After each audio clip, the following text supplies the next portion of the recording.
Salut à tous et ravi de vous retrouver pour un nouveau numéro du débriefing F1 que vous retrouvez toutes les semaines sur www.motorstv.com. Vous connaissez désormais bien ce rendez-vous et vous êtes de plus en plus nombreux à le suivre. On vous en remercie bien évidemment.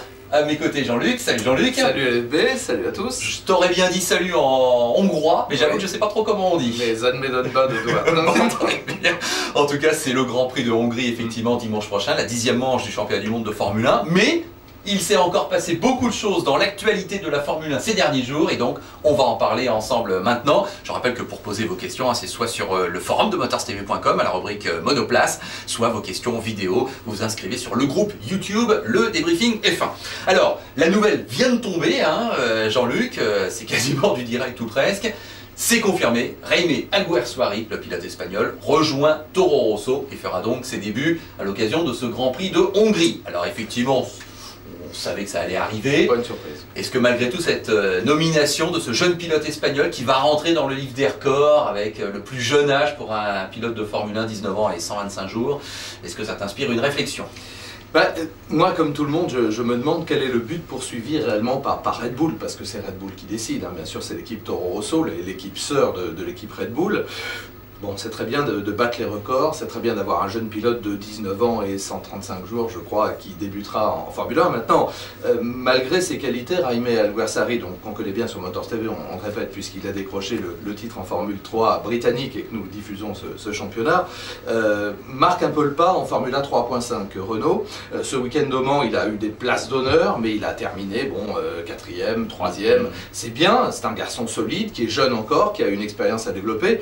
Moi, je le sens quand même un peu tendre pour la Formule 1. Je pense que la marche est extrêmement élevée.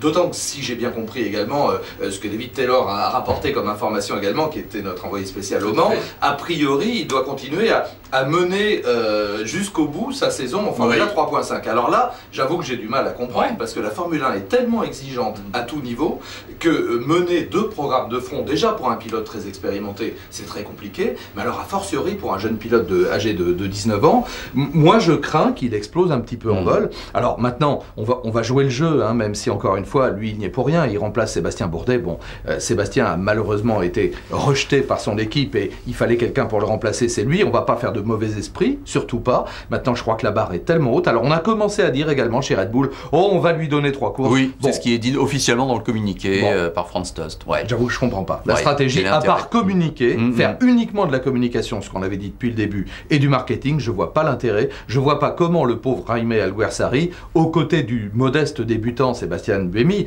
même si c'est un excellent pilote, je vois pas très bien le but de la manœuvre. Peut-être qu'on la verra avant la fin de la saison. Moi, ça m'échappe un peu. Bon, alors, qui dit Alguersuari in, dit Bourdet out, et c'est vrai que la semaine dernière c'était pas encore officiel, même si on sentait là aussi le coup venir. Donc jeudi dernier, Jean-Luc, on a appris que Sébastien Bourdet était remplacé à travers un communiqué très sec de la part de Toro Rosso, ce qui prouve bien aussi que l'ambiance là dans ces derniers jours entre Seb et Toro Rosso, c'était vraiment plus ça. Bon, qu'est-ce qu'on peut dire 4 jours après, plus de Français en F1 pour le moment, Sébastien qui s'en va par la petite porte. C'est vraiment un peu triste tout ça. C'est plus que triste parce que je trouve qu'il y a le fond et la forme. Comme toujours, il y a la manière. Bon, la décision, malheureusement, on la craignait, on la redoutait, on l'attendait, ça y est, maintenant c'est fait. Donc Sébastien est rejeté, comme je le disais, c'est l'expression qui me vient le plus à l'esprit. J'aime pas les virer, débarquer. Bon, il est rejeté par son équipe, on veut plus de lui. La moindre des choses, c'est au moins du respect pour le travail accompli, pour cette année et demie, pour ces 27 Grands Prix, je crois, effectués sous les couleurs de Toro Rosso. On peut dire à Sébastien, et là, tout de suite dénoncer le manque de résultats, alors que je crois savoir que c'est bien rare que dans un contrat, surtout le sien qui a été signé au dernier moment, il y ait des clauses réelles de résultats. Bon, ok, Buemi à 3 points, lui n'en a que 2, mais enfin, c'est pas un scandale non plus, le problème, il n'est pas là. Je crois qu'il n'y avait pas d'osmose avec l'équipe, il y avait des problèmes peut-être aussi de communication. Bon, je vais tout dire. Ici, on est là pour ça aussi. Moi, déjà, le communiqué de Toro Rosso, il me fait penser à la pire époque du stalinisme. Je pèse mes mots. C'est-à-dire qu'il a disparu de la circulation. Alors vraiment, on l'a gommé totalement. Il n'a jamais été là. Alors, quels que soient les responsables qui s'expriment, moi, j'aurais aimé une petite phrase en disant, on remercie Sébastien pour le travail effectué. Malheureusement, la mayonnaise n'a pas pris. Ça s'est pas bien passé. Bon vent à lui, terminé. Ça se fait souvent. D'habitude, ça se fait. Là, on a l'impression d'une déclaration de guerre.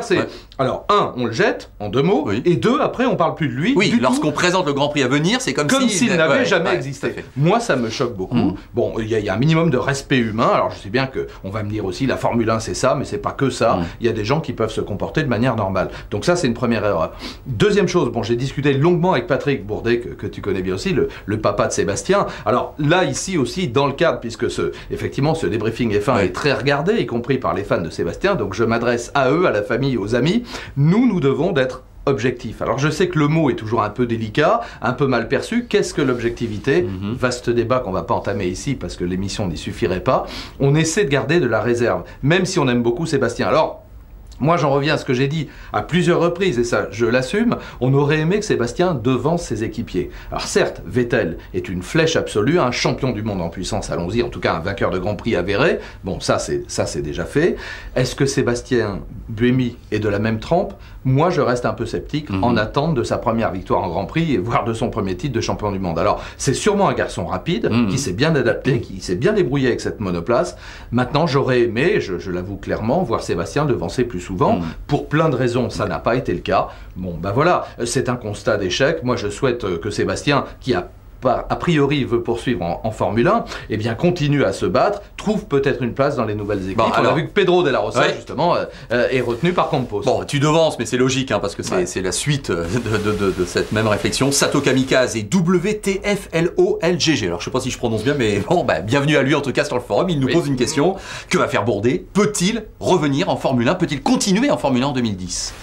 Moi, je l'espère. De toute manière, on a besoin, avec ces nouvelles équipes de Formule 1, on a besoin de pilotes d'expérience, de manière à mener le développement des monoplaces, même si, alors, par parenthèse, il y a des doutes sur le fameux moteur Cosworth aussi, qui n'existerait que sur le papier. Alors maintenant, on en attend. Là aussi, bon, c'est la silly season, j'aime bien l'expression, mais en Formule 1, c'est-à-dire la saison de fou. Tout le monde raconte n'importe quoi, on lance un bruit dans le paddock et on chronomètre pour savoir combien de temps il met à revenir et déformer de ce croix. Bon, pour le moment, on a intérêt à désinformer, alors il y a des vrais bons bruits. Alors, Sébastien peut-il rebondir? Oui, si son objectif naturellement est de rester en Formule 1, dans le cadre des nouvelles équipes. On ne connaît pas les pilotes également de US, F1, GP1, machin. Donc on va voir qui, a priori, ce sont des pilotes américains. Tiens, par parenthèse, j'ai cru voir que Danica Patrick s'est écarté du jeu. Elle a dit, moi c'est pas mon truc. Ça sera pas pour moi. Non, moi je suis très bien ici. Il y en a qui songeaient de voir une femme en Formule 1 et une femme qui a gagné en IndyCar déjà, qui est une véritable star aux États-Unis et qui je pense est vraiment très forte. Mais non, a priori, elle s'est mise hors jeu. Non, elle est lucide, elle est logique. Alors, moi j'espère que Sébastien sera encore en Formule 1, qui fera mentir là aussi tous les oiseaux de mauvais augure qui pensaient qu'il avait ni le talent ni la rapidité, avec une bonne équipe, une bonne osmose, une équipe dans laquelle il se sentira parfaitement bien. C'est vraiment tout le mal que je lui et que je nous souhaite. Alors, cette silly season et ces rumeurs et ces baquets qui changeraient, eh bien, Forza Kimi de go-f1.com s'interroge sur Romain Grosjean. Va-t-il remplacer Nelson Piquet? Là aussi, c'est vrai qu'on en parlait. Alors, on en parlait, effectivement. Alors, c'est vrai que Romain, bon, il est dans les starting blocks et l'image est faible. On le voit pendant toutes les séances d'essai, il est là avec le casque, il boit toutes les paroles des ingénieurs, il essaie de s'imprégner, de s'imbiber. Romain, pareil, il est rapide, il est deuxième, je crois, en championnat GP2. Là, pour le moment, il fait quelques faux pas encore, et c'est normal. Là, ça stagne un petit peu depuis un très bon début de saison. Et c'est vrai qu'effectivement, Hülkenberg monte en puissance. Il a d'ailleurs pris la tête du championnat après un week-end exceptionnel au Nürburgring, on l'avait dit. Alors maintenant, on l'a vu avec Jaime Alguersuari, en Formule 1, ça répond pas toujours à des critères de performance. Alors, Romain est rapide, c'est une évidence. Il a on sait qu'il s'entraîne physiquement, il est vraiment à fond dans son truc, et moi, je lui souhaite aussi d'y parvenir. Le pilote franco-suisse ou suisseau-français, on ne sait pas trop comment l'appeler. En tout cas, nul doute que s'il arrive chez Renault, il va être français pour nous tous, en tout cas. Bon, Nelson Piquet n'a pas non plus montré des performances extraordinaires depuis le début, voire même des énormes déceptions. Il avait un contrat, semble-t-il, timé, c'est-à-dire jusqu'au 31 juillet, donc lui garantissant la présence au Grand Prix d'Hongrie. Alors après, ça sera remis à plat. Je pense que là aussi, a priori, oui, il y a de bonnes chances de voir Romain Grosjean dans le baquet de Nelson Piquet, à moins que Nelson le père sorte un bataillon d'avocats et menace de traîner Renault devant les tribunaux. Mais bon, ça c'est une autre affaire. Alors on parlait des pilotes, maintenant on va parler des instances fédérales. Car effectivement, depuis la semaine dernière, autre nouvelle qui est tombée, Jean Todt, c'est désormais officiel, se lance dans la course à la présidence pour la FIA, la Fédération Internationale de l'Automobile. Donc JM30 s'interroge, c'est tout à fait logique. Jean Todt face à Harry Vatanen. Qui va l'emporter? Est-ce qu'on peut le dire déjà? Alors c'est trop tôt pour le dire, naturellement c'est un match très serré. Bon, le fait que Jean Todt postule pour ce titre est un secret de polichinelle, c'est l'expression concernée, tout le monde le savait. En revanche, ce qu'on ne savait pas forcément, c'est que Max Mosley allait en faire son candidat, le candidat de la succession. Alors là aussi, atout ou handicap? Parce que Max Mosley a quand même quelques casseroles, il faut le dire, derrière lui, même si Jean Todt s'est empressé de féliciter le président pour son action, etc., pour ses réussites. Il ne faut pas remonter bien loin pour se rappeler quand même de quelques faux pas. Je ne parle pas de ses affaires personnelles, ça c'est complètement autre chose. Mais au plan de la politique et au plan de la FIA, on peut dire qu'il y a quand même eu quelques ratés très lourds. D'ailleurs, dans les gens avec qui devrait collaborer Jean Todt s'il était élu, on voit apparaître beaucoup de Britanniques ou beaucoup d'anglophones, etc., comme par hasard, là aussi. Bon, Jean Todt a quitté Ferrari et a quitté le groupe Fiat il n'y a pas très longtemps, il y a un peu plus de 6 mois seulement. Il est quand même marqué à la culotte. Alors, on va dire brouille avec Ferrari et Fiat réelle ou feinte? C'est la vraie question, parce que ça aussi c'est de la manœuvre politique. Donc, apparemment, on dit que Luca Di Montezemolo ne souhaiterait pas lui-même qu'il soit président de la FIA. Vrai, pas vrai, information, désinformation, on est dans le domaine de la politique, alors je pense qu'effectivement, on va voir beaucoup de manœuvres, on va voir beaucoup de dossiers sortir, on va voir plein de choses, enfin, c'est comme de la politique. Alors, y aura-t-il d'autres candidats? Moi je le souhaite parce que j'aimerais bien que ça ne soit pas qu'un duel, j'aimerais bien qu'il y ait là aussi, pourquoi pas un candidat émanant de pays émergents, comme je l'ai dit, en matière automobile, qui prennent de plus en plus d'importance, pourquoi pas un candidat américain, pourquoi pas, enfin bon, il y a encore, ou pourquoi pas un britannique aussi, allez savoir, parce que on a vu Mosley déjà très manœuvrier, faire de Jean Todt peut-être son favori, et puis il est capable probablement, le président Mosley en cours de parcours, s'il se rend compte que finalement la greffe ne prend pas très bien, de se trouver un autre candidat d'une nationalité qui lui soit plus proche. Enfin, je pense que là, on est dans une campagne préélectorale, voire électorale maintenant, qui va être chaude jusqu'au bout. Bon, eh bien, n'en doutons pas, effectivement. Allez, on va conclure cette émission avec la mention du prochain Grand Prix, donc le Grand Prix de Hongrie sur Hungaroring. Donc, je voudrais te poser une simple question sur ce circuit. Alors, je suppose que tu vas me répondre que tu n'es pas un fan absolu de ce circuit, mais je vais... Bravo les bébés, je vais partir, moi c'est bon, là je vais terminer. Alors, voilà pourquoi je vais dépasser d'ores et déjà cette première constatation, et je vais te poser la question, est-ce que tu ne crois pas que même si effectivement ce circuit ne suscite pas l'enthousiasme, eh bien après tout, il en faut pour tous les goûts, et c'est bien que dans une saison, il y ait des circuits ultra rapides comme Monza ou Silverstone, et il y ait des circuits sinueux comme Monaco, et un peu moins fun, Hungaroring. Alors, bien sûr que c'est bien l'ennui naquit de l'uniformité, là on peut dire qu'en Formule 1, là on n'y coupe pas, même si donc on a beaucoup de circuits maintenant qui sont des tourniquets, ça rime aussi que des circuits de Mickey, te diraient certains pilotes on a entendu un petit peu plus équipés. Bon, le Hungaroring fait pas partie de mes favoris, c'est clair, j'avais la chance d'être présent au premier Grand Prix en 86. Dis donc, et tu étais passé de l'autre côté du rideau. On a tous gardé un souvenir très ému, il y avait beaucoup de monde autour de la piste, oui. Donc c'était très chaleureux, il faisait très chaud d'ailleurs, donc il fait toujours très chaud parce que c'est vraiment... Je crois qu'ils ont eu la pluie une seule fois en 23 ans. C'est vraiment un creuset. Moi, oui, c'est pas, tu l'as dit, on peut pas dépasser. Normalement, on ne dépasse pas. Donc, l'ordre du départ, c'est l'ordre d'arrivée. On l'a vu à de nombreuses reprises.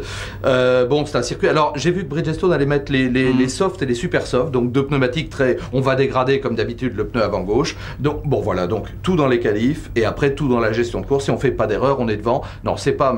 Manifestement, c'est pas le circuit qui m'émeut le plus et qui émeut, j'allais dire, les pilotes qui aiment bien démontrer qu'ils ont du courage.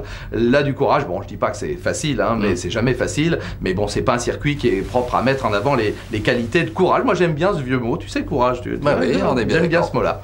Bon, bah écoute, là, il n'y a pas d'autre chose à dire que de se prendre rendez-vous pour la semaine prochaine et on verra bien ce qu'aura donné effectivement ce Grand Prix de Hongrie avec cette bataille quand même qu'on attend, hein, qui se poursuit. Voilà. Il y a quand même encore pas mal d'enjeux, bien évidemment. Allez, merci à tous donc de votre attention et puis on se retrouve donc la semaine prochaine pour un nouveau numéro du débriefing F1 sur www.motorstv.com. Salut Jean-Luc, salut à tous. Salut à tous.